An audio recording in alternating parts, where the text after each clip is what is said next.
Hello students, how are you? This is my second lecture and ये हमारा lecture है linear equation of second order के लिए। अब आगे आगे हम सेकंड ऑर्डर के इक्वेशंस की ही बात करेंगे। लास्ट लेक्चर में हमने बात की थी होमोजीनियस लीनियर इक्वेशन की और उसको हमने बोला था कि इनको हम कोची आयलर इक्वेशन भी बोलते हैं। उनको सोल्व करने का तरीका भी हमने देखा कि कैसे किया जाता है।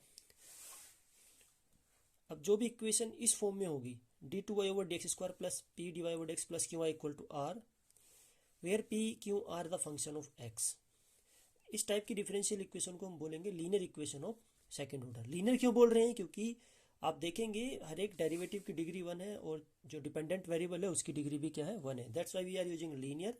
Y we are using second. जो डेरिवेटिव है हाईएस्ट डेरिवेटिव वो सेकंड ऑर्डर का, it means this differential equation of second order. अब इस तरह की डिफरेंशियल इक्वेशन को हम सोल्व कैसे करते हैं? अब आप एग्जांपल के तौर पे देख लीजिए। अगर मैं एक एग्जांपल लूँ, x square y double dash minus x square plus 2x y dash plus x plus 2 y is equal to x3 to the power x। ये हमारा सेकेंड ऑर्डर का लीनियर डिफरेंशियल इक्वेशन है।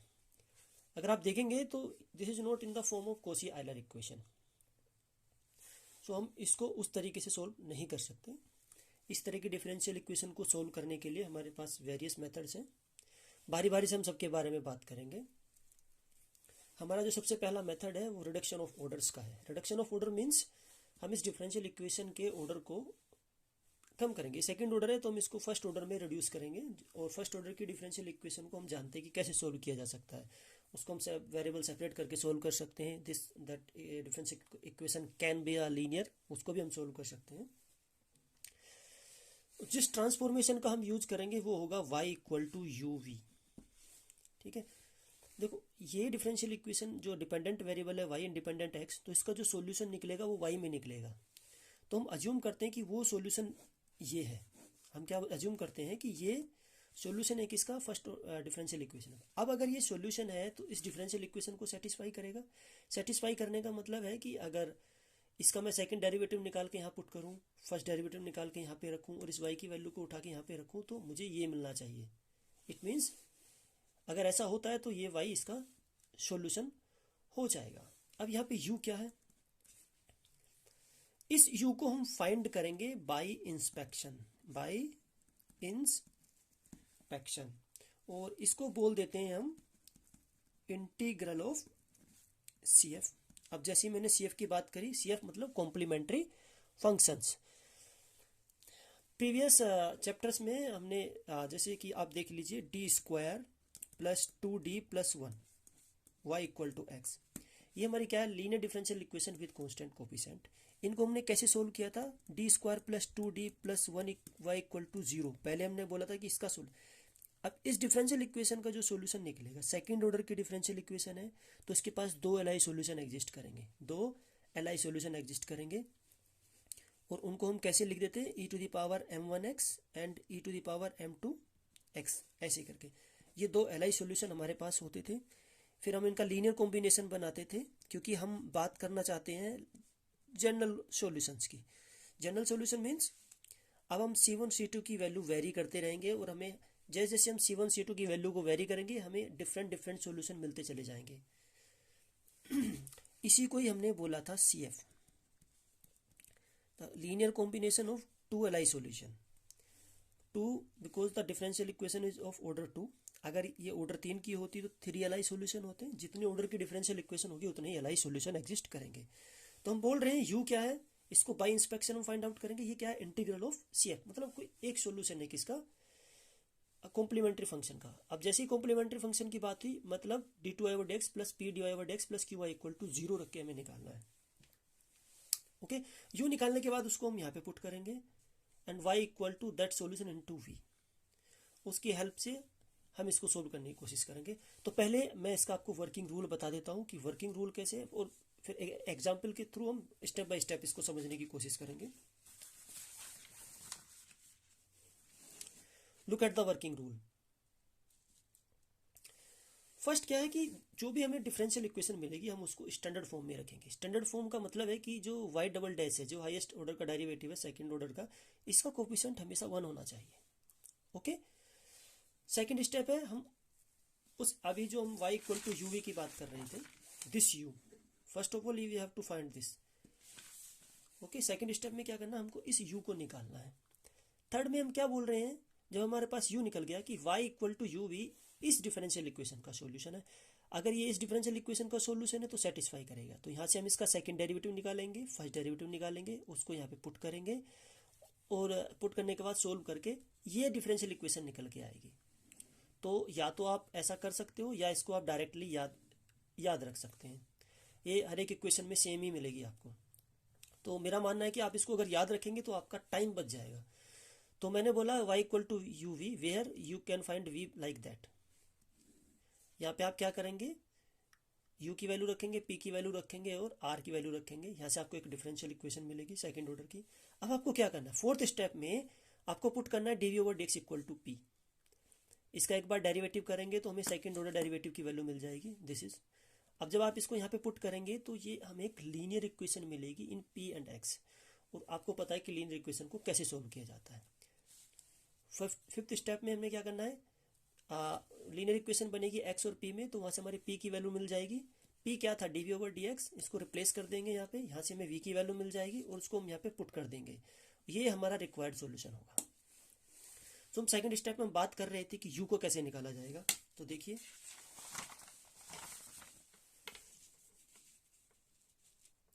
सो rules for getting an integral belonging to CF, that is solution of this. तो आपको ये चीजें याद रखनी है, आपको ज्यादा कुछ याद नहीं रखना है।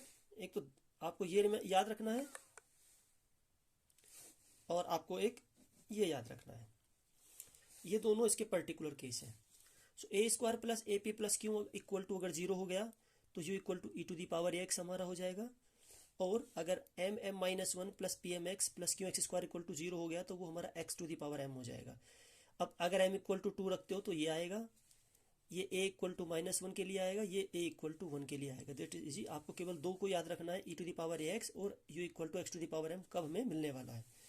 सो अब हम देखिए एक एग्जांपल लेते हैं। ये हमारा एग्जांपल है, इसको हम इस तरीके से लिख सकते हैं। आपने बात की है कि इस इक्वेशन को हमें स्टैंडर्ड फॉर्म में रखना है। तो स्टैंडर्ड फॉर्म में रखने का मतलब क्या है कि हमने बताया, स्टैंडर्ड फॉर्म मतलब कि जो ये वाई डबल डैश का कोफिशिएंट 1 होना चाहिए। ये 1 कब होगा, जब हम इसको एक्स स्क्वायर से डिवाइड कर देंगे, एक्स स्क्वायर से डिवाइड कर देंगे। तो कर दीजिए डिवाइड। तो डिवाइड करने के बाद जो हमारी डिफरेंशियल इक्वेशन आएगी वो आएगी y double dash minus 1 plus 2 by x y dash plus 1 upon x plus 2 by x square y equal to x e to the power x. This is our 1। अब आपको क्या करना है, इसको स्टैंडर्ड फॉर्म से कंपेयर करके p q r की value निकालनी है। Okay, so on comparing first with y double dash plus p y dash plus Q Y equal to r, we get, यहां से आपको क्या मिलने वाला है, यहाँ से आपको p मिलेगा माइनस 1 प्लस 2 बाई एक्स, यहाँ से आपको q मिलेगा 1 by x plus 2 by x square and r will be x e to the power x, this will be our 2। ये हमारा फर्स्ट स्टेप कंप्लीट हो गया। सेकंड स्टेप में क्या था कि हमें u निकालना है। u कैसे निकलेगा, बाय इंस्पेक्शन ऑफ दिस। हमारे पास p q और r है। अब इनमें से जो भी कंडीशन सेटिस्फाई होगा वही हमारा u हो जाएगा। तो अगर आप देखेंगे, so here p plus q x, अगर आप देखेंगे क्या आएगा, minus 1 plus 2 by x plus x into 1 upon x plus 2 by x square, ये हमारा आ जाएगा 0। ओके, तो देखिए हम इस केस में आ गए हैं, p plus x equal to 0, it means u equal to x. तो आपका u क्या होगा यहाँ पे, x होगा। आपका u क्या होगा यहाँ पे, x होगा। तो हम लिखेंगे इसको, therefore u equal to x is a part of CF। ये हमारा u इक्वल टू एक्स क्या हमारा पार्ट ऑफ सी ए पे। ओके, सो लेट जो हमारा कंप्लीट सॉल्यूशन होगा, let the complete solution of first be y equal to u v, y equal to u v. What is our u? This is लिख लेते हैं चलो, u v, this is equation, ये हमारा third equation होगा, ये हमारा 4 होगा। यहाँ पे लिख लेंगे where v is given by d two v over d x square plus p plus 2 upon u d u over d x into d v over d x equal to r upon u. अब आप क्या करोगे, सीधा सीधा value put कर देंगे हम यहाँ पे क्या कर देंगे, हम सीधा सीधा वैल्यू पुट कर देंगे। तो ये हमारा क्या बन जाएगा, d two v over d x square. हाँ, यहाँ पर आप p की वैल्यू रखेंगे, p क्या आएगा -1 + 1/2 plus 2 upon u D over d x की वैल्यू यहाँ पे हम उठा के रखेंगे। डी ओवर डी एक्स कितना आएगा, यहाँ से 1 आ जाएगा। तो आप एक बार रखिए, माइनस को मैं अंदर ले जा रहा हूँ, -2/x। Okay, so plus 2/x into 1 into d v over d x and this will be x e to the power x upon x। ये कैंसिल आउट हो जाएगा, यहाँ से माइनस आ जाएगा। तो ये हमारी डिफरेंशियल इक्वेशन आ जाएगी d two v over d x square minus d v over d x equal to e to the power x। This will be our 5। अब हमारा ये स्टेप क्या है, हमारा ये स्टेप कंप्लीट हो गया। अब हमें क्या करना है, फोर्थ स्टेप उठाना है। D v over d x को हमें क्या रखना है, p रखना है।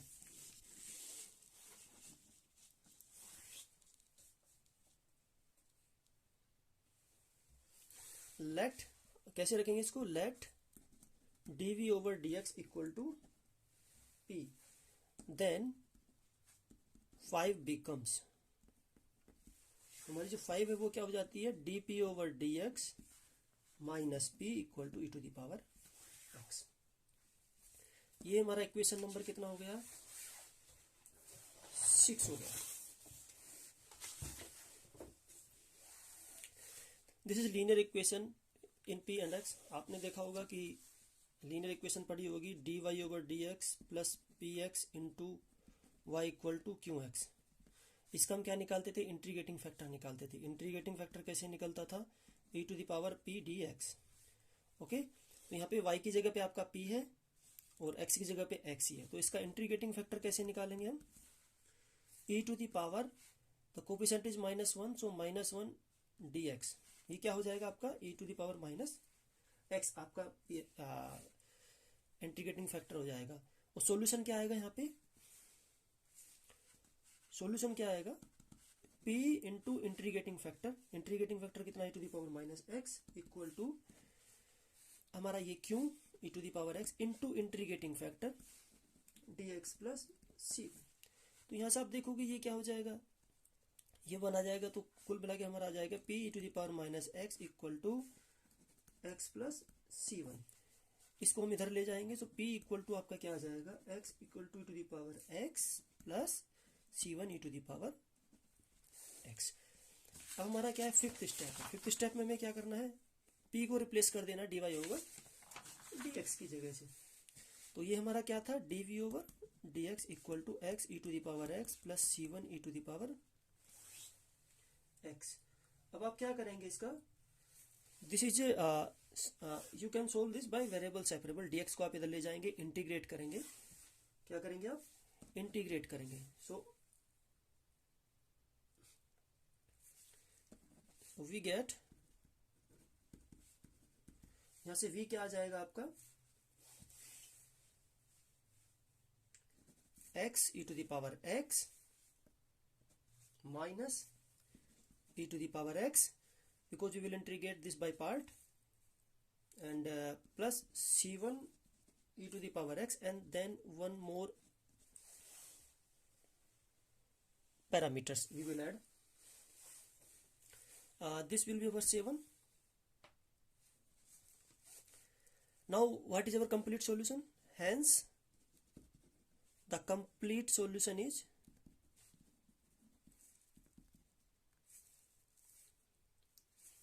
y equal to uv y equal to whatever was x, and what is v? X e to the power x minus e to the power x plus c1 e to the power x plus c2. Now multiply this will be x square e to the power x minus x e to the power x plus c1 x e to the power x plus c2 e to the power x. So this is our required solution. Thank you.